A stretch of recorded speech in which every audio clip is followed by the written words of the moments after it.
What about you? Danielle, I'm here too. I figured you would have been making cutting motions otherwise. I'm not in charge. That's right. But I always see blinking red lights everywhere I go. Okay. Okay. Email question. Women's Day magazine ran an article on November 1st saying no to junk mail. A section of it on scrapping credit card offers advises readers to call 8885-OPT-OUT. Leave your name, telephone number, and social security number. This differs drastically from the advice that Steven Rambam gave on Off the Hook about protecting your privacy. Well, if you want to protect your privacy, the first thing you do is don't call an 800 number and type in your social security number. Wow. Amazing chutzpah, it really is. Listen, there are things that you can do. First of all, don't ever give anybody your social security number. Almost nobody has a right to it. You know, I have a telephone in my home. I refuse to give them my SSN. They said, give us a big deposit. I have utilities in my home. I have cable service. I have everything you could possibly want. Nobody has a right to your social security number except a financial institution, a governmental agency that's allowed by law to collect it, which now, by the way, includes driver's license. And very, very, very small subset of people. Don't give it out. Number two, the Holy Grail, mother's maiden name. Make one up. Don't give them your real mother's maiden name. And don't give every person the same fake mother's maiden name. Give Visa card Jones, give Amex Smith, give the phone company Harknerf. I mean, just make something up. Don't give everybody the same information. Why? Who said why? Don't do that. You're in a school. Raise your hand and wait, or I'll have the dean. The dean's right there. I'll have him come over and deal with you.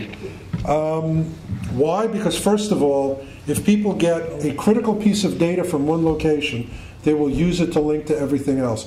If I've got your SSN, for example, I can link to about 80% of the databases out there. Your date of birth will give me another 10% of that. Your address will give me another 5% of that.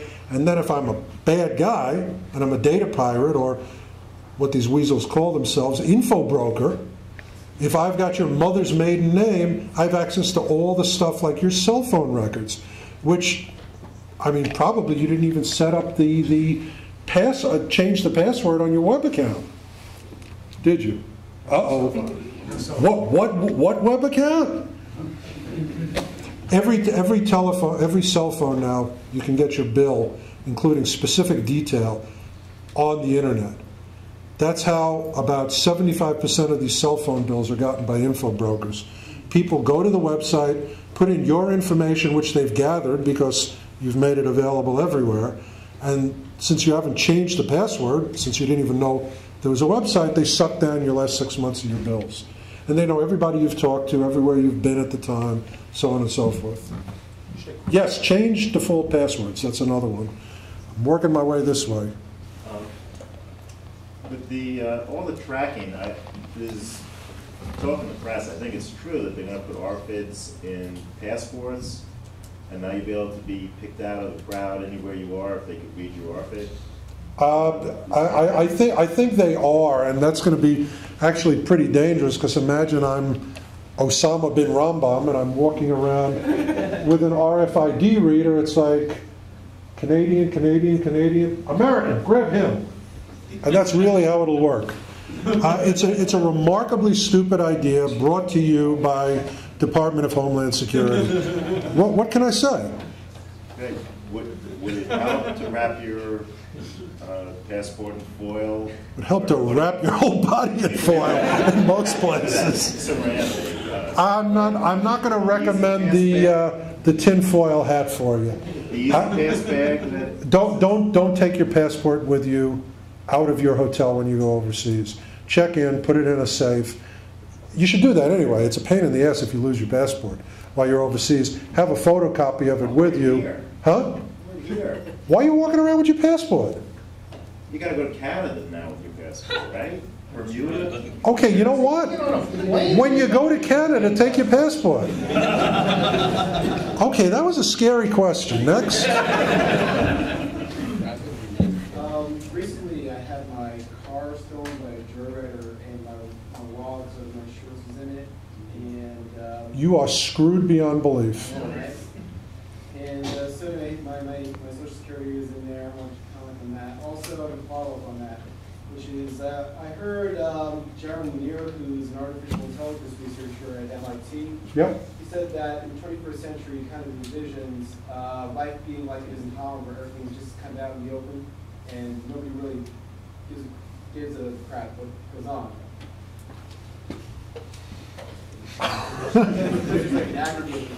Oh, okay, that wasn't really a question, but it calls for a comment. By the way, number one, if they have your wallet, you're screwed beyond belief. You need to be one of the few people that actually goes into the Social Security Administration and gets a new Social Security number. You're screwed. If somebody gets your whole wallet and they have half a brain, they own you. As far as the privacy thing, let me tell you something. People in Europe are idiots. You know, here's what makes America different. You know, you can say whatever you want about George Bush, stupid foreign policy, stupid domestic policy. Here's what makes America wonderful and pretty much the best place there is. You have a right to your own life. You have a right to take control of your own life. You don't give massive amounts of taxes to the government. You think you pay high taxes here. Check what they do in Holland. And then have it doled back out to you. We have firearms in the United States and they don't in Europe because America trusts its citizens with guns and says, you have a right to be able to protect yourself without going help police. You know, it's a whole different mindset. So screw what they do in Holland. That doesn't apply here. That's my political point of view. I'm sorry, but I think that's the greatest thing about America. You have a right to be left alone, not a constitutional right, although people think it's actually in the Constitution, but it's how we do things in America. The fraternity guy. I've had a problem the past couple of days. In the past, I've always done my best to try to stay private. I don't use my credit card to buy things. I leave as much identification at home locked up in the safe as I possibly can. In the safe? Oh boy. The only thing I will go out with in many cases is my school ID, my driver's license, and whatever cash I do. But I'm finding it increasingly hard to just even go to a store and pay cash. Or if you want to pay cash, they ask you for your name, address. Ask you for your name if you pay cash? Oh yeah. Radio Shack. That's terrible. Okay. Okay. Quiet. Silence. Is there any way at all we can protect yourself? Yes, you refuse. You say, if you want my business, mind your business. Otherwise, I'll go next door where they don't have a freaking computer. That's the first thing. I mean, I find it amazing that that you would even be asking this question. You're an adult. You know what's going on clearly. Just, you know, not to recycle a phrase, but just say no. But hold on a second. Hold on. This is actually becoming a big problem. And Rick Dakin, who was my victim, we're actually doing a book together called Stealing Your Own Identity, in which Rick, because he's brave and insane, is actually going to try to hide from me for 3 months. And no, this is true. Stealing Your Own Identity, we're writing it right now. He is going to try to hide from me for 3 months and lead a normal life. Now, as he's been finding out, not possible. How do you rent an apartment? How do you get a job? How do you open a bank account? How do you drive a car? So on and so forth. Everything that you do, you leave these little digital footprints, which we've been talking about. Some of them are really, really obvious as you go through your day, and some of them are not so obvious, and I've tried to cover some of those. Short answer to your question is, keep using cash, refuse to give your info, and be sensible enough to know that there are some times when you're screwed. People have a right to ask for it. If you give a credit card, they have a right to see your driver's license, and so on and so forth. I'm going to start working my way around. You. Yeah, by the way, we've got 50 minutes left. I will answer everyone's question if you don't all fall asleep first. Okay, this gentleman just mentioned that the Social Security card is stolen, etc. Now, if you have to apply for a new Social Security card, might that somehow become an opportunity? Is there a way to reinvent yourself or disappear? If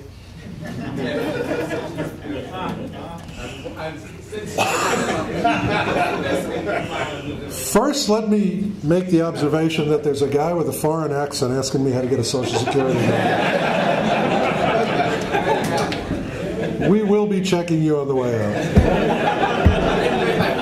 Yes, it is a great possibility to reinvent yourself and throw aside all of the past little entries into your digital database. But you would have to do so many other things. You would have to change your name. You would have to change your date of birth. I can still, well, it's ridiculously impossible, of course. If I have your name and I've got your date of birth, I can put that into a database and you can come down here later and I'll show you. I can pull up your Social Security number on the spot. So all I have to do is wait a month or two till that new Social Security number is in there, put in your name and date of birth, and the new Social Security number will pop up. You have to change all of the linking factors. You have to move out of your apartment. If Bob Jones, who is a black foreign-born male, I'm sorry if I'm categorizing you, but I'm telling you how it works, in his, I want to say, from down here you look like you're early 30s? Never mind. I'll find out later. If a black foreign-born male named Bob in his early 30s is living in such and such an apartment, he disappears like he was beamed up by space aliens, and in his place in the same apartment appears Fred, a foreign-born black male in his mid-30s. You know, you don't have to be Perry Mason to go, So you got to change everything. Sorry. That is the beauty and the curse of everything being in databases. And by the way, is why you should never owe me money. You. Can you tell us what happened to you over the summer? No, I'm afraid I can't. Sorry. Yes, I can. I always look for the cheap shot first. I was supposed to give this speech at the Hope Convention, and as I have at every other Hope Convention, unfortunately, moments before I was supposed to walk into the room, 7 FBI agents appeared from stage left and swooped me up and took me away, where I was then taken down, locked up for a couple of days, and ultimately had a judge go to them, "What are you, crazy? Send him home." Here's the backstory to that. And no criminal charges currently pending. I'm still a licensed investigator. They had to give me back my guns. You should all know that if you want to screw with me. Seriously, they had to. It was actually bizarre. In some places, they suspended my PI license, but not my weapons permit. And in other states, they suspended my weapons permit, but not my PI license. So in some places I could shoot people but not question them. That's actually true. That's actually true. Is that all straightened out now? Yeah, it's completely. The short answer is it's completely dismissed, and it was dismissed before indictment. Now let me tell you what happened, and this is actually important because it really speaks to the need in a democracy for info to be available to everybody to prevent Big Brother from squashing you with a big hairy thumb. I was hired by a law firm in New York. They were representing a fellow by the, this is all public information. They were representing a guy by the name of Albert Santoro. Albert Santoro was a prosecutor who had gotten arrested by the FBI and charged with money laundering. He was arrested by the FBI and charged with money laundering. Prosecutor, attorney, nevertheless, on the word of an informant. The informant's name was Joseph von Habsburg Lothringen, who said he was the Prince of Austria. Now, Mr. Santoro may not have been the swiftest prosecutor, but nevertheless, there was a real guy who was a government informant. Nobody knew who he was. From the day that Santoro was arrested until the day that he was about to go to trial, 2 years and 8 months had passed, and nobody could find this guy, nobody could identify this guy. I got hired by the law firm. Find out who this guy is. He's the only witness. He's the only guy who can tell the truth about what happened. He met with Santoro 30 times. The 30th meeting, he brings in an FBI agent who arrests Santoro on the spot. It would be helpful if we could prove what happened in those 30 prior meetings in which, and never mind the whole defense, but Santoro is not going to jail for money laundering. They've dropped those charges. It would be helpful if we could identify this guy and find out his background. Well, I found out that Joseph von Habsburg-Lothringen is what's known in the business as a high-level government informant. He has made hundreds and hundreds of cases for the FBI, the DEA, and other governmental law enforcement agencies. I also found out, and here's where I got in trouble, his real name is Joseph Myers. He's an ex-mental patient who was locked up in a place that they call locally Happy Valley.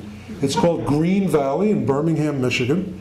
He's got 15 felony arrests, bad stuff. Each time the FBI came and unscrewed him, that the FBI has paid him close to $1 million. And actually, his reputation goes down from what I just described. In fact, since you brought it up, wait a second. Here is the Prince of Austria. Wait a second. By the way, great shareware program if you're a Mac guy. That's the Prince of Austria peeking out of his home. That's the Prince today, and here is the Prince when he started his career. They're the same guy with a 15 felony history, being taken away for beating up his mother and putting a bowl of spaghetti on her head, being taken away to a mental institution, and so on and so forth. When I found this out, and I started questioning family members, and the reason I question his family members, first of all, it's a good investigative tactic, and second of all, every family member who I questioned said, it's about time somebody's going to put that son of a bitch in jail. Let me tell you what he did when he was 14. And then sat me there for the whole day and told me his criminal history. When they found out I was doing this, they convened a grand jury, and they subpoenaed my investigative file, the FBI did. Well, for those of you who are lawyers or have any knowledge of the law, let me tell you, you don't get an investigator's file. You can't subpoena it. It's work product. It's privileged. So the lawyer who I was working for went in front of the magistrate and said, Judge, I'd like to give you a big fat legal brief on why you can't do this, but this has never happened before in the history of the Southern District of New York. There are no cases on point. They're trying to get our defense investigators' file. And the judge says, yeah, you can't do that. Get out of here. So the FBI waited till the judge went on vacation. This is Judge Thomas Grisey, who's a senior federal judge. They waited till he went on vacation. They gave me the same freaking subpoena again. Amazing. Amazing. Well, pretty much any magistrate you find is going to say, you can't get this guy's an investigator. He's not a criminal. You're not getting criminal records. He's a defense investigator. So the judge slapped that down.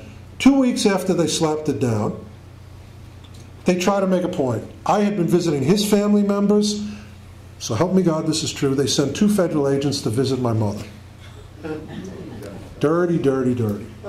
My mom, who, born and bred in Brooklyn, said, I'm sorry, fellas, Steve isn't here and I have to cook dinner for my husband. Well, that didn't work. No, this is all true, and by the way, this is all a matter of public record. They have bounced the prosecutor who authorized all of this. I mean, there is somebody with a brain.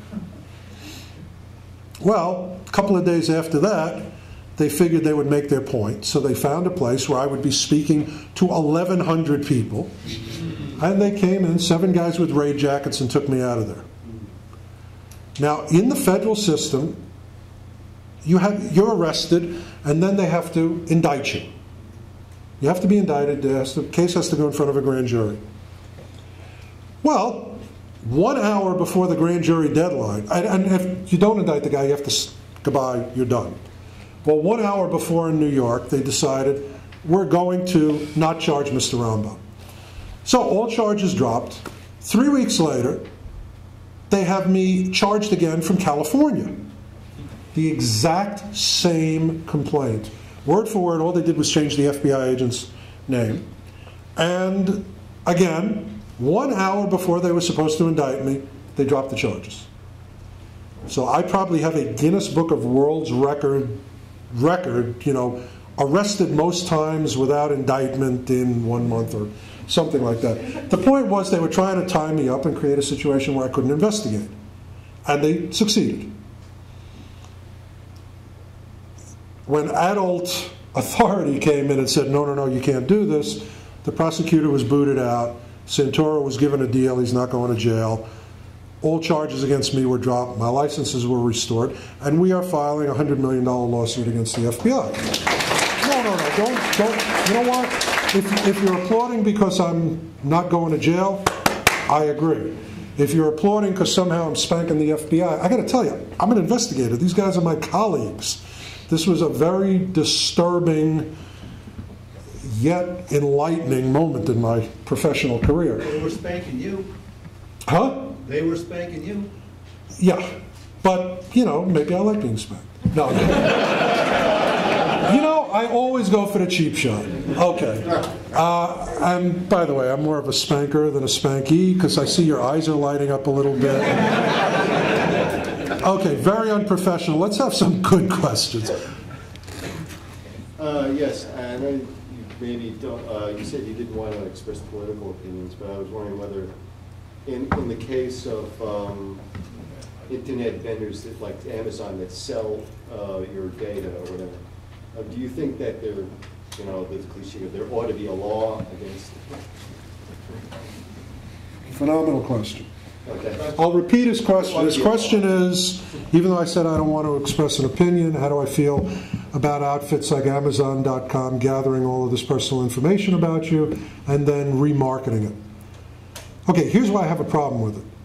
They can do it legally because you click on their user agreement when you sign up.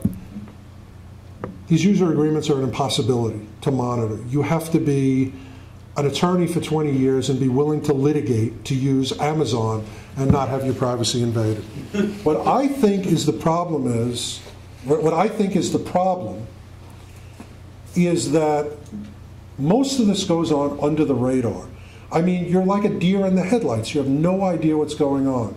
People don't accurately tell you how screwed you're going to be. People don't accurately tell you what they're doing with your info, and they don't give you a way to avail yourself of the ease of their service without being screwed by their privacy invasion. In a perfect world, there would be two classes of Amazon users. People who log on, buy a book, Amazon makes money, they don't keep a record of that purchase after it's actually been delivered to your home. There's no need. And then there would be the other class of people who don't care if they have a 20-year list of everything you've ever read or expressed interest in. I think what Amazon's doing is ambush. I think it sucks. That's not a political opinion, that's a professional opinion. Do you think there ought to be, can there be a law, and can it be? There can be a law about anything. The last thing I want, the only way to make things worse is involve the U.S. government. That applies to every situation.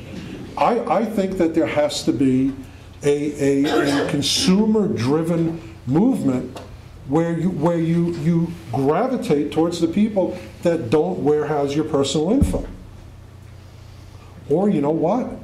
Don't use Amazon. Walk into the Barnes & Noble down the block and pay cash. You do have cheap prices. Quiet. Can you give some personal examples how you might not use services today because they require your personal information? Certain things you avoid. I'm a bad and privacy. If you give up your privacy, life is going to be a lot easier for you. You can do stuff on the net You can use your credit card. You can dial 888 numbers and order Newsweek. You can do whatever you want to do. If you want to keep all of that confidential, you got to jump through hoops a little bit. It's a pain in the butt. For wireless cell phone providers, for any of the major- Nextel.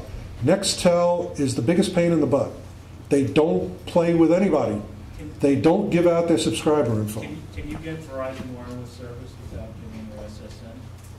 I did. I mean, maybe you'll sound more suspicious on the phone. Could you guide us to how to do that?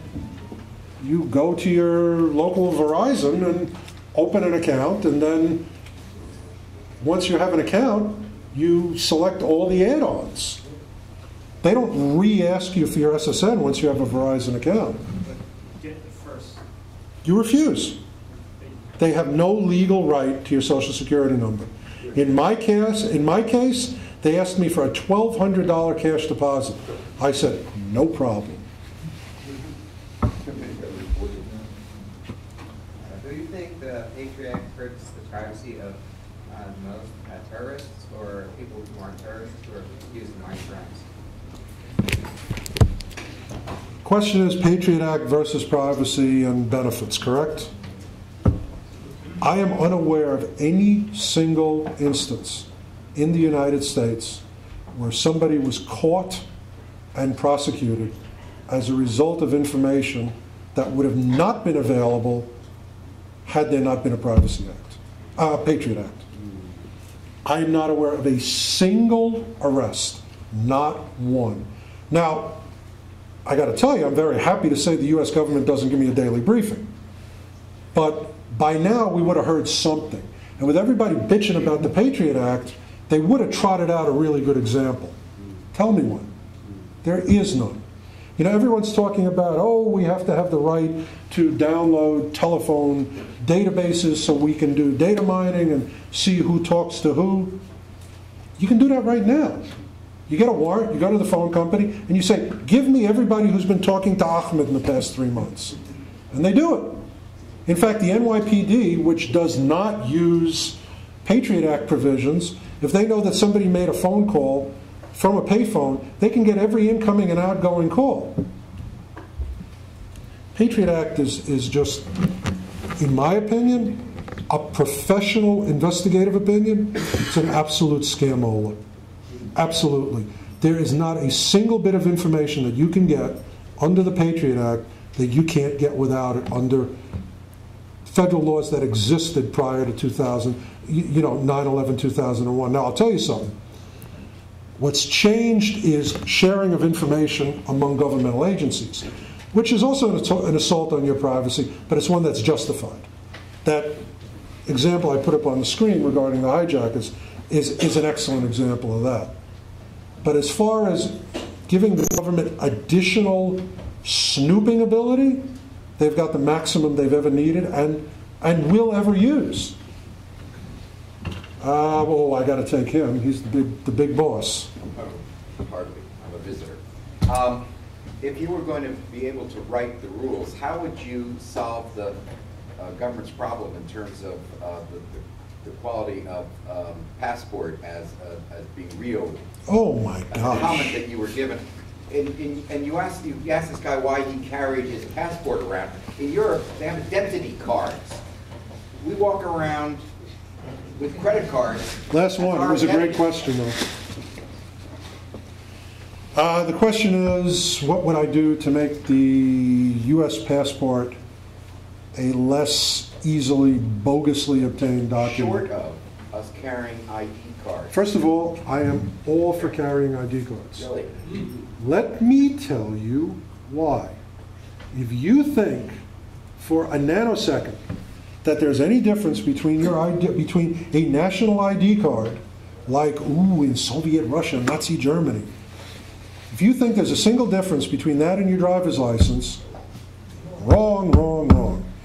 Every driver's license being renewed now, they are required to cross-reference a Social Security number with it. You are the only guy with that Social Security number. That stuff goes into police department databases. If you saw what can be pulled up on you now, on a dashboard police computer, you would be astounded. It's already there. Let's do it formally so that we can do it right.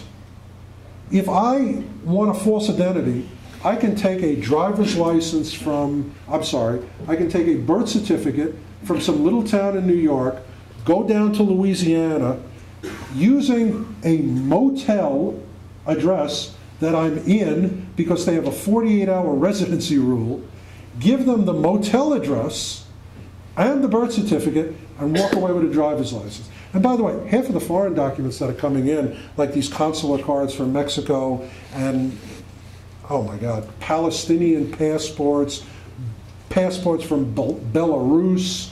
I mean, I could give you just, we could sit down and have a beer sometime and I could tell you how easy it is to develop a false identity in the US, especially if you're coming from overseas, especially. I think we need a national identity card. I think we need a national citizens database. I think there needs to be ferocious restrictions on it. Ferocious restrictions. But it needs to be there so that for key things like a passport, for example, they can determine if you are really who you are. And here's where everybody's going to say, man, I thought you were interested in privacy. Here's what I want to tell you. There has to be a biometric identifier. And it has to be your thumbprint. And why do I pick the thumbprint? Because it's already used on 23 driver's licenses. I have a home and an office in Texas. I have a driver's license from Texas. When I renew my driver's license, they're going to be taking my thumbprint and my social security number. First time they've done either, but that's the new regs. Let's do it right. Follow on? Sure. You'll earn a suit. Oh, so now you have this card and you really can prove you are you. How would that have stopped Mr. Atta and his buddies? It wouldn't. Nothing to do because a bunch of these guys came in on legitimate visas. None of these people were carried on some wetback's shoulders across the Rio Grande. By creating, what is the reward then for this identity card, which is a better... It's not a standalone solution. You've also got to have border control. I could tap dance with a hat and cane across the Canadian border right now. No, honest to God. I mean, there are roads that are not monitored. There's a phone there. I've seen this with my own eyes, working cases up there. You're supposed to go to the phone and say, hello, Homeland Security, this is Bob. I'm driving car with license plate such and such. I'm entering the United States. Thanks, Bob. There are hundreds of roads like this. You mean to tell me that the next wave of terrorists can't find that road? Give me a break. And by the way, pretty much, listen, 2020, so they now know where it is. Well, let me tell you something else. There's a Indian reservation up in upstate New York that's part on the U.S. border, part on the Canadian border, and it's considered sovereign territory by both Canada and the U.S. I could bring a nuclear missile through there if I wanted to. I mean, there's a lot of issues other than ID. There has to be comprehensive. Listen, you appoint me Cabinet Secretary of Busting Chops for 1 year, and I promise you these problems will disappear. Honestly. You know, the problems are... you Big Brother. No, it can be done with a lot of respect for individual privacy.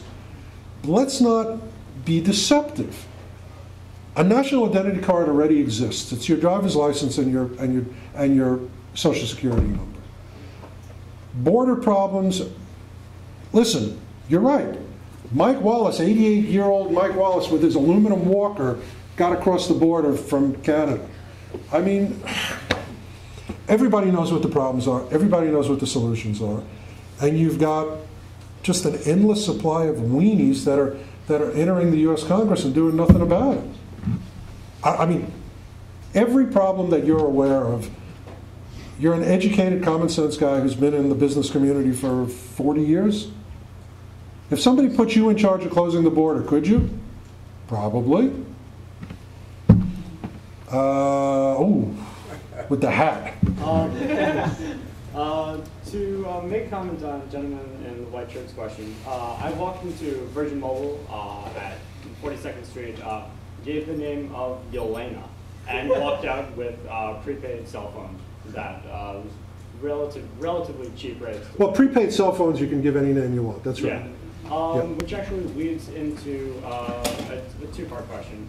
The first one, to what extent can you legally give third parties false information about yourself? Depends.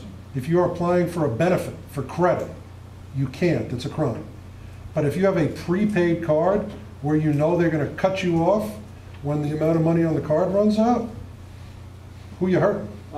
Generic service, like going signing up for accounts, online, going to Radio Shack, buying something from the store. Why would you give Radio Shack anything? Why would your response to Radio Shack not be "My name is Bite Me"? No, I really don't understand your comment or your comment. This is Radio Shack, not the Department of the Treasury. Are you sure? I'm pretty sure. They want you. Trust me. If you have money in your hand, they will have all of the trainees from the back come out and throw you to the floor before they let you leave with that money. Tell them, I'm not giving it to you. Do you want to make this sale or not? Now, what I've seen 100 times when they do that, the salesman puts in his own name and the store address. He's nodding his head. He's seen it also. No, you're a cameraman. You don't get to speak. No, what's the question? What is the best way to protect yourself against identity theft? Don't give out your identity. I'm not being a wise guy. Can you be any more specific? Yes, I can. Thank you. Don't give out your Social Security number unless it's legally required. And familiarize yourself with where it's legally required. Don't give out your date of birth. Have a post office box or a mail drop. Don't give out your home address. Never, never, never, never give out your home phone number.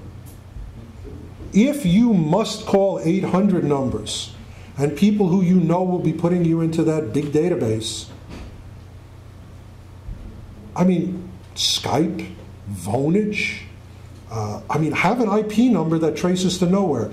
If you run my home phone number, it comes back to Pelorium, 1 Pelorium Drive, Pelorium, New York. And they keep sending me notices by email. Sir, your number is not 911 compliant. You need to correct your address. And I keep hitting delete. I'm sorry, how does it come back, not back to you? Because when you register a phone number with Vonage and you tell them to mail it to your post office box, or you go into Radio Shack or one of these other places and you buy the Vonage in the box, they will ask you the information then. And wasn't Skype on your list there as being... Yeah, but that's for idiots who tell Skype the truth. Oh. My Skype account is under Jack Griffith. That's the one that everybody knows because they see it show up. There are ones they don't know about. I'm not Jack Griffith. Prove it. I can't. If you run my phone number, maybe I've forgotten. All right, we're going to... What legal and ethical restrictions prevent you as a private investigator from abusing your privileges? And are there private investigators who do abuse them? Oh, sorry, I don't have another T-shirt. Well, that's going to be part of my answer, you betcha. What legal and ethical restrictions prevent me from screwing everyone's privacy? And what was the second part? And are there private investigators who abuse their privileges? Of course. Are there private investigators who abuse their privilege? Sure, there's weasels everywhere. Vast majority of private investigators work within the rules. There are about 5% of private investigators who buy people's credit card bills and phone bills routinely, reflexively, when they investigate them. It's a cheap, lazy shortcut. 95% of investigators don't do that because it's illegal. As an example. What legal restrictions are there? First of all, I can't break the law. I have no more ability than anybody else. I can't go into your house at night and look through your file cabinet.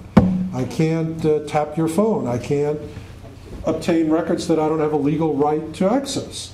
Those are the legal restrictions. In addition to that, there are civil legal issues. I mean, my big problem is not a guy who comes with a gun. It's a guy who comes with a lawyer and who sues the pants off of me for doing something that I don't have a legitimate need or right or reason to do. And frankly, I can sue you if I don't like the color of your sweatshirt. This is not England where the guy who files the lawsuit, the guy who loses the lawsuit pays. Any numbnuts can sue me for a filing fee and tie me up and kills my credit record, and I've got to hire an attorney, and my liability insurance rates go up, and so on and so forth. Of course, I'll be on your ass the rest of your life, but that's the legal reasons. Ethically,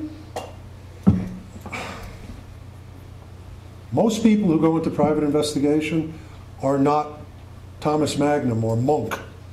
Most people who go into private investigation have a significant number of years behind them in one criminal justice field or another, or perhaps they're reporters in states that let you qualify that way. And these are people who, I've got to tell you, are typically interested in making the world a better place.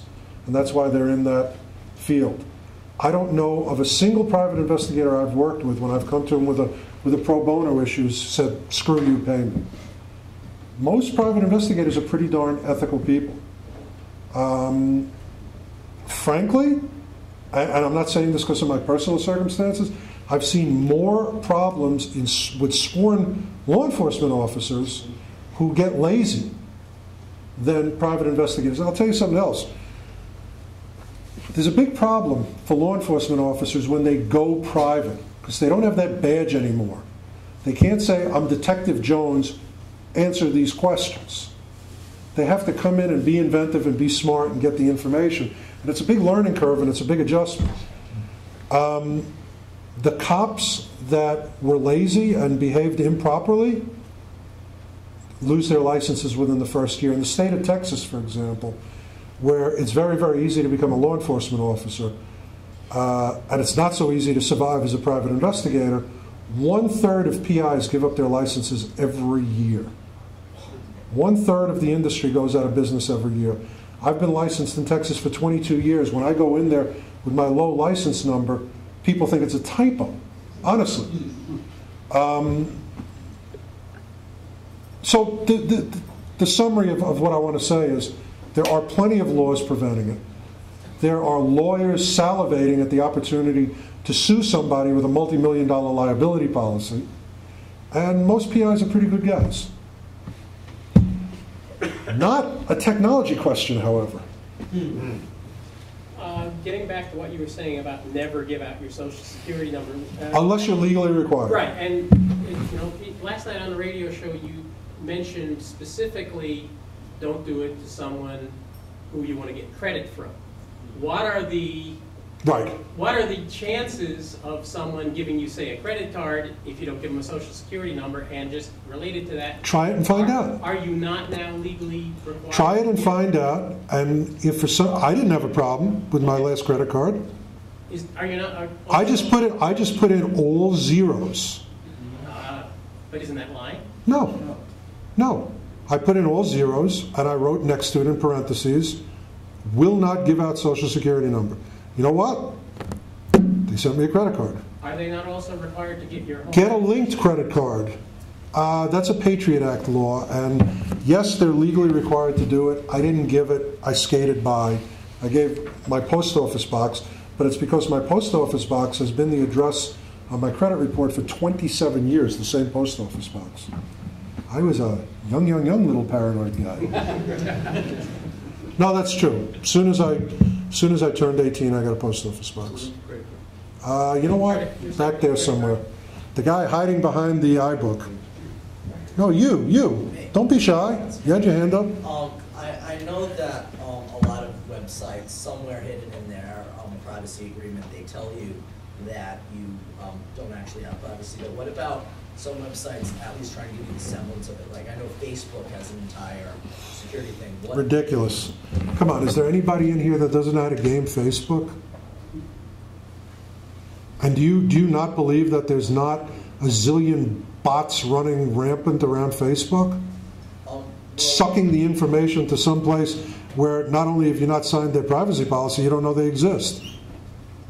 So like all of those, they're not exactly from the company, but they're still like third party type people sucking down. Okay, two-part answer. Number one, any online site where there's hundreds of thousands or millions of users who promise you privacy are big fat liars. Because any one of those people that has access to your profile can assist in the violation of your privacy. I can tell you I have multiple profiles and multiple passwords to every single one of these sites. And I've never been caught once. I mean, I went and set up all these identities because I figured I'd use one once, they'd catch it, they'd cut it off, I'd need to use the next one. They never even found it. So, in my opinion, the privacy policy on the site is meaningless. It may be adhered to by them, but it's not going to be adhered to by countless other people. If you put something on the net, you are saying everybody has access to this. Sir? On the social security question, there are companies, and I think including the social security itself, they provide you with a service where you can keep track of your put and lock, tracing the social security number. So if there any activity with your social security, It's not the Social Security Administration.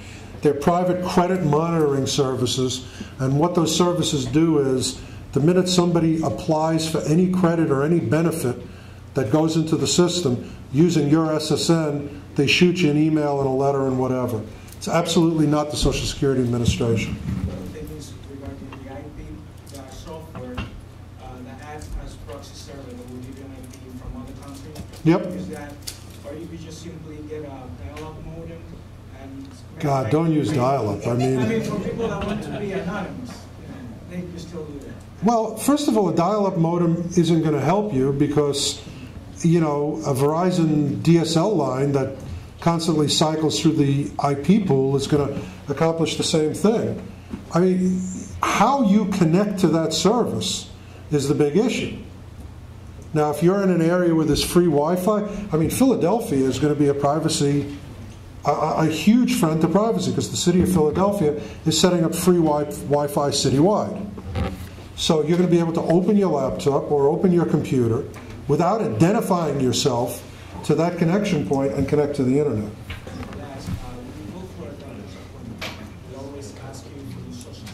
Say no. Can you say no? Yeah. What if they don't insurance? Listen, first of all, if you have insurance, they have your insurance info. They know who you are. If you don't have insurance, you're paying cash. Say, I'm paying cash. If you want, I'll pay you in advance. Doctor does not have a right to your Social Security number. No, I mean legally. They don't have the right. Especially not a dentist. I mean, not even a real doctor. Steve, let's suppose someone has an arrest, and the question is, where are records of arrest compiled? And second part would be, if I were to get my FBI report, what would I find on it? Not having investigated you, I'm not sure. Generically.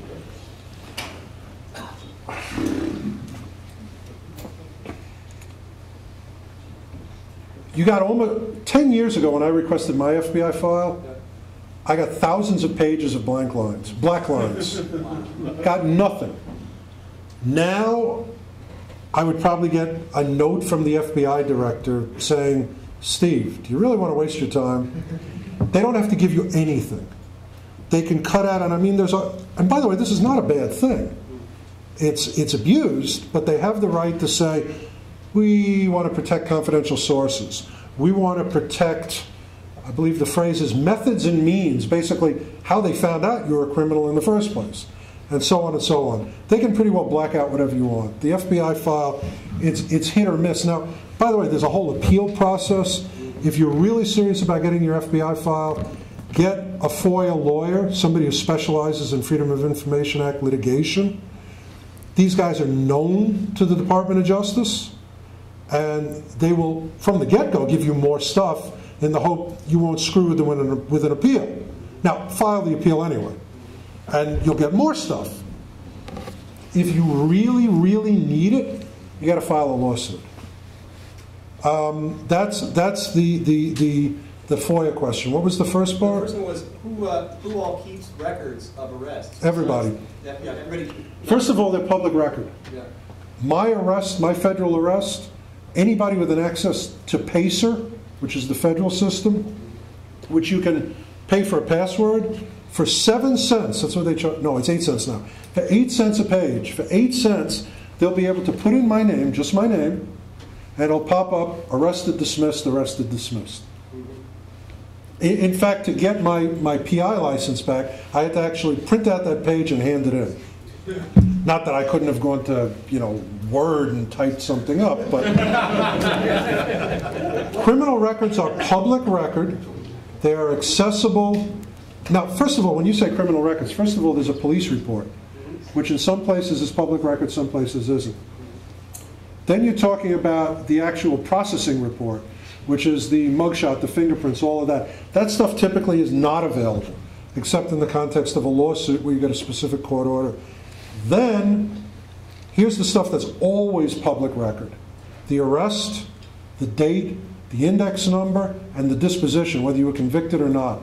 That's public record, along with all the stuff that happened in the court, unless it's sealed, unless you can get a judge to seal it. All of these records, now that they're machine readable, are being bought up by ChoicePoint and Accurate. And there's a company called Rap Sheets, which was bought up by ChoicePoint, and whatever. It's not only available by going to the courthouse. A lot of the county courthouses and the state level agencies, for example, Florida, Texas, whatever, you can go right online and get it. And then there are services that you can pay money to. So it's available in a zillion places. 5 minutes. Okay, you didn't ask a question. Yes, if you wanted to know what other people know about you, what service would you recommend? What's the most cost-effective way? Ooh. Another good. I don't think I can. No, that's a fine question. The answer is investigate yourself. First, go to the boob accessible services like People Finders and what have you, where, give us all the information and for $29 on your credit card, we'll give you back a report. Do that and see what pops up. That by itself will usually piss you off. But somebody, a real background investigation costs $500 to $1,000, and there's a reason for that. If you really, really want to know, hire a competent private investigator and talk to him. Don't just, oh, you got a PI license, here's money. Talk to him. Say, well, what experience do you have on this? Can you show me a sample report? What data sets are typically involved? Do you only check online, or do you also do field work, so on and so forth? As an employer, you're looking to hire a lot of employees. Well, first of all, you've got labor law issues, you've got FCRA issues. Anything that you purchase is an investigative report for pre-employment purposes, and you have to be aware you have an obligation to give that to your employee if you don't hire them. You didn't know that? Ooh. Okay, federal law says if you refuse to hire somebody and they ask you for the basis of that decision, and there's a written report that's the basis or part of the basis, you've got to inform them. Because they have the right to determine, did you violate their civil rights? Was it for a cause that you're not able to consider? For example, you can't hire somebody or not hire somebody because they're married, because they are a certain religion, so on and so forth. You can't say, listen, you're an Orthodox Jew and I do my biggest business on Saturday, for example. Anyway, but I'm not a labor lawyer. But actually the U.S. government has it's called safe hiring practices or something like that. You can download it right off the web. A terrific book, actually. And it tells you stuff that you should typically do and things you can do to mitigate your liability. For example, if you own a school bus company and you don't check the driving history of your drivers, and one of them mows down 7 old ladies, you got a problem. Anyway, no, you asked before. Sir. Yes, thank you for coming. My question there was Social Security numbers. I'm a plaintiff in this district, and I've been fighting tooth and nail I'm sorry, you're a what? I'm a plaintiff in the Southern District in New York with a case. Did I arrest you? No. Okay. No case. I've been fighting tooth and nail to destroy my Social Security number. In fact, the judge, he sided with me. Recently, I got a particular order not to give my tax return. The question I have. What were you arrested for? No, it's a civil. It's a lawsuit. Oh. It's a lawsuit. It's a lawsuit. And the defendants, they've been pressing me to get my Social Security number, which I got a particular order to prevent it. Why are they saying they need to? I don't want to spend a lot of time on this because I have like 3 minutes left, 2 minutes left. Why do they say they need your Social Security number? Well, they said for medical workers, but You're suing for what? Help me out here. Oh, false arrest. You're suing for false arrest? Oh, yeah. So no, they don't get your Social Security number. Talk to me afterwards. That's not my question. Two more. Oh, I'm sorry. Go ahead. My question, I'll be real quick. I know it's a security company. They had information on me, but they still insist to get my Social Security number. Is it something they probably done illegally to get? No. Hold on a second. You worked for a security company? No, I'm suing a security company, and I know it's in the deposition. They had information on me that I'm curious to know, since they can get my Social Security number, is it possible they got illegal information on me? And if so, can I track? I can get your Social Security number without breaking the law. Everybody can. But I wonder why they keep us to get my Social Security number if they found something nasty linked to that SSN, and they want to be able to prove it's you. Okay. No other reason. Okay. Trust me. Last questions? 2 questions. Well, okay. Speak fast. So far, you've been advocating a consumer-driven approach to Right. protecting your privacy. Right. But in a lot of these cases, like Amazon.com, there aren't similar services available that provide all the benefits of that service. So speaking across society, what would you advocate for protecting people's privacy so that individuals aren't pushed out of the market for what they would like to purchase in the market, just because the companies can look at it like, we're the only ones that offer these things, and we'll take your privacy with it. You know, it's a really phenomenal question. His question is, Amazon does what it does. Pretty much nobody else does. If I want to use Amazon, or an Amazon-like service, what do I do? Yeah, that's the huge problem. And the answer is, if you're really determined to protect your privacy, set up an online identity that fits all the requirements. You need a mailing address and a credit card. Get a post office box and get a credit card linked to a corporate account. If the credit card clears, they don't really care. What I meant more was for general society. So not protecting necessarily just my privacy when I'm interested in protecting it, but protecting everybody's from those types of services that evolve to take away privacy, since it doesn't really hurt their business to do so. You know, that's the point. It has to start to hurt their business. And the reason it doesn't is because either people are clueless. I mean, I think it's fair to say 50–75% of the stuff we discussed today, most people here didn't know about.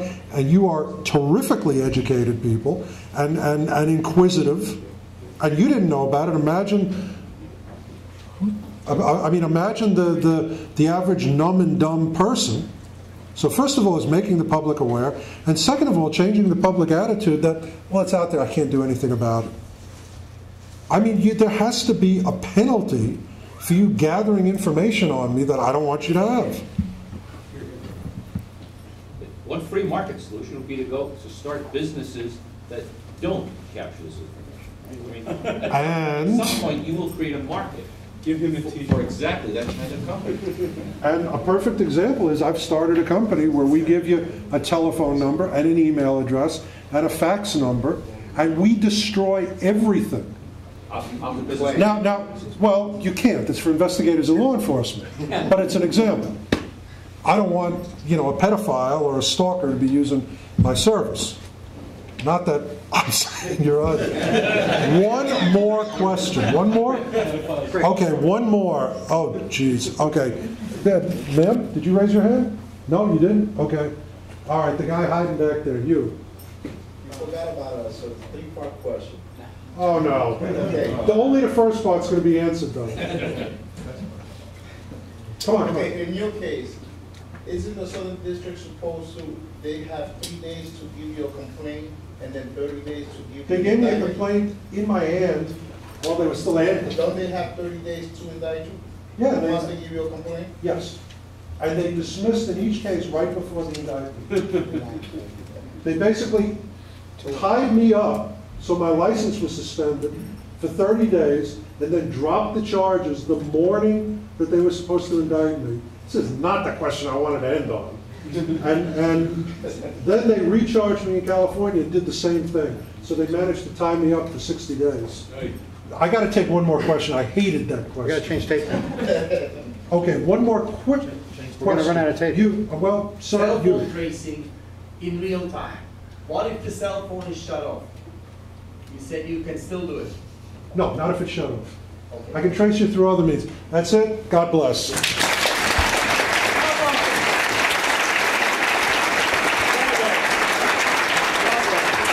We're presenting Steve with a official Off the Hook t-shirt, so he doesn't go back empty-handed. I want to thank everybody for attending. This officially brings Hope number 6 to a close, finally. Those of you who want complimentary badges are in the front. Take them as a souvenir. Get them off our hands. Thank you very much. See you in 2008. When I was 12. Yeah, well, it's XL. That's not XL. It's XL. Well, they call it XL. Your record is expunged. Yep. Is that really expunged, or? Yeah, it's expunged. Fully. Well, it's not expunged from sealed databases. Oh, but it's like I mean, there's misdemeanors. expunged and there's expunged.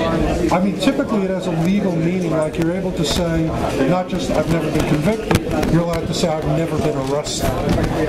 Thanks for coming. My pleasure. Thanks for coming.